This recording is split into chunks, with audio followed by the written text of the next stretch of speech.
যুক্তরাষ্ট্রের president Joe বাইডেনের সঙ্গে আজ বৈঠকে বসছেন অন্তর্বর্তীকালীন সরকারের প্রধান উপদেষ্টা ডক্টর মোহাম্মদ ইউনূস।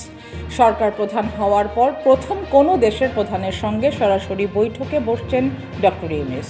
24 সেপ্টেম্বর মঙ্গলবার এই বৈঠক হতে যাচ্ছে 3 দশক পর জাতিসংঘে মার্কিন কোনো প্রেসিডেন্টের সঙ্গে বাংলাদেশের সরকার প্রধানের বৈঠক।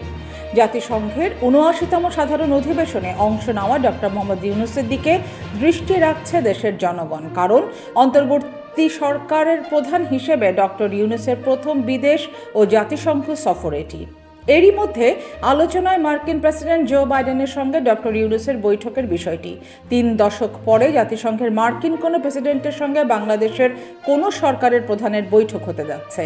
প্রধান উপদেষ্টার সফরসঙ্গী মানবাধিকার কর্মী ও আলোকচিত্র শিল্পী শহীদুল আলম এক সাক্ষাৎকারে বলেন, বাংলাদেশের সঙ্গে শুধু যুক্তরাষ্ট্রের নয়, বিশ্বের সব দেশের সঙ্গে সুসম্পর্ক গড়ে উঠবে।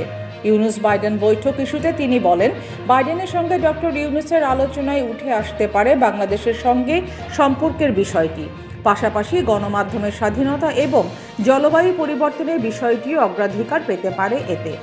ছাত্র জনতার অভ্যুত্থানে গণহত্যার বিষয়টি সহ 16 বছরের দুঃশাসনের বিষয়েও জো বাইডেনের সাথে আলোচনা হতে পারে বলে জানান প্রধান উপদেষ্টার এ সফরসঙ্গী। জাতিসংঘের সাধারণ অধিবেশনে যোগ দিতে সোমবার 23 সেপ্টেম্বর ঢাকা ছাড়েন ডক্টর ইউনূস।